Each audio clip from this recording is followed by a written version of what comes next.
हाँ जी, 323 पॉइंट है। Long scenario child with hypocalcemia और tetany having some cardiac problem, lots of viral infection mention. तो ये क्या होगा? 22q11 DiGeorge syndrome. अब DiGeorge syndrome, velocardiofacial syndrome, micro deletion of 22q11, ये कैच 22 सिंड्रोम। इसका निमोनिक भी कैच 22 है।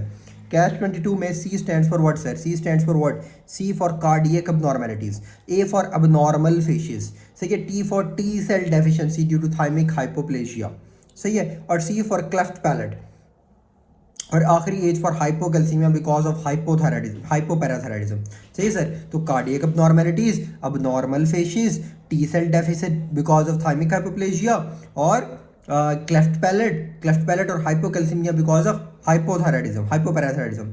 और माइक्रो डिलेशन जो होती है वो 22q11 क्रोमोसोम में होती है। ये होगा डिजॉर्ज सिंड्रोम। अब एक होता है क्रूडी चैट cry of the cat syndrome, क्रूडी चैट सिंड्रोम, ठीक है, 5p cry of the cat. अब इसमें क्या होता है? Small head cat is crying because she lost $5 in heart shaped purse. तो इसमें microcephaly, mental retardation, cat like cry, micro deletion of short arm of chromosome 5 और कंजेनिटल हार्ट डिजीजेज होते हैं। ये इतना ज़्यादा नहीं आता, डिजॉर्ज इंपॉर्टेंट है। अब एडवर्ड सिंड्रोम क्या है?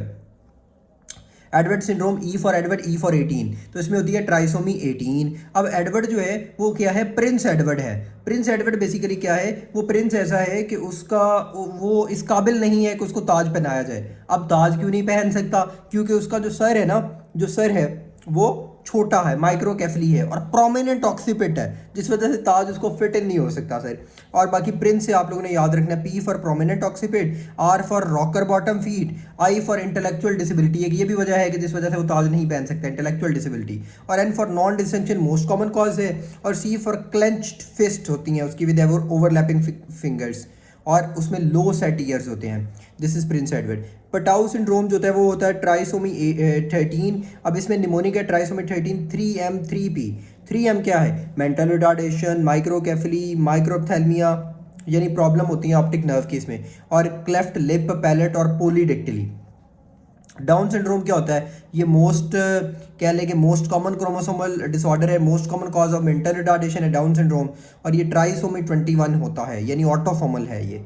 जो पीछे हमने टर्नर वगैरह पढ़े थे वो एक्स लिंक वगैरह थे, ठीक है। ट्राइसोमी 21 है। 95% केसेज में ट्रांसलोकेशन होती है, 5% केसेज में इसमें क्या होता है? मेंटल रिटार्डेशन होती है, लार्ज फोरहेड होता है, ब्रॉड नेजल ब्रिज होती है, वेट वाइड स्पेस्ड आइज होती हैं, एपिकेंथिक फोल्ड्स, लार्ज प्रोट्रूडिंग टंग, जुबान बाहर को आई होती है, लो सेट ईयर्स होती है, और सिमियन क्रीज और सिंगल पामर क्रीज होती है, ऑब्लिक पेल्पेबर फिशर होते हैं, और फीमेल विद 40 इंक्रीज रिस्क, सही है। इसमें ट्रिपल स्क्रीनिंग जो होती है, बीटा एससीजी इंक्रीज होता है, अल्फा फिटोप्रोटीन डिक्रीज होता है, स्ट्रायोल डिक्रीज होता है, यानी सिर्फ बीटा एससीजी इंक्रीज होगा, बाकी अल्फा फिटोप्रोटीन और स्ट्रायोल डिक्रीज होगा। क्वाड्रिपल स्क्रीन में अब इनिबिन जो है वो भी इंक्रीज होता है, तो वो भी हम चेक कर लेते हैं। डाउन सिंड्रोम में ट्राइसोमी 21 है, इसका एक निमोनिक इसने दिया हुआ है, ड्रिंकिंग एज 21 की होती है। एडवर्ड जो होती है, इलेक्शन एज जो होती है, आजकल भी इलेक्शन है तो 18 होती है, एडवर्ड सिंड्रोम 18, और पटाउ सिंड्रोम पुबर्टी एज जो होती है वो 13 होती है सर। तो now let's practise some MCQs. In a female married after 40 years of age, there is increased risk of Down syndrome. Incidence of Down syndrome in 40 years female 1:100. सही है। Depressed nasal breath simian increase trisomy 21. Down syndrome में trisomy 21 होती है। During meiosis abnormality may occur if one cell gets an extra chromosome instead of applied number, तो इसे क्या कहेंगे? Trisomy। बाकी सारे इसी तरह ही एंटीनेटल चेकअप में sample taking, amniocentesis, low alpha fetoprotein, तो लाइकली डायग्नोसिस क्या होगा? Down syndrome. Low set ears है, बायलेटरल टोसिस, एपिकेंथिक फोल्ड्स है, और ऑल्टरनेट एस्ट्रोटोपिया है, तो ये क्या होगा? Down syndrome. Single palmar crease is seen in which syndrome? Down syndrome, सही है। उसके बाद 37-year-old pregnant female having 3 poor obstetrical history and decrease alpha fetoprotein amniotic fluid, तो डायग्नोसिस क्या होगा? Down syndrome. उसके बाद आगे हम patient came for antenatal checkup, gave history of congenital anomaly in family, doctor told that her baby has congenital anomaly, lab shows decrease low AFP ना, तो decrease level of AFP, तो वो क्या होगा? Down syndrome.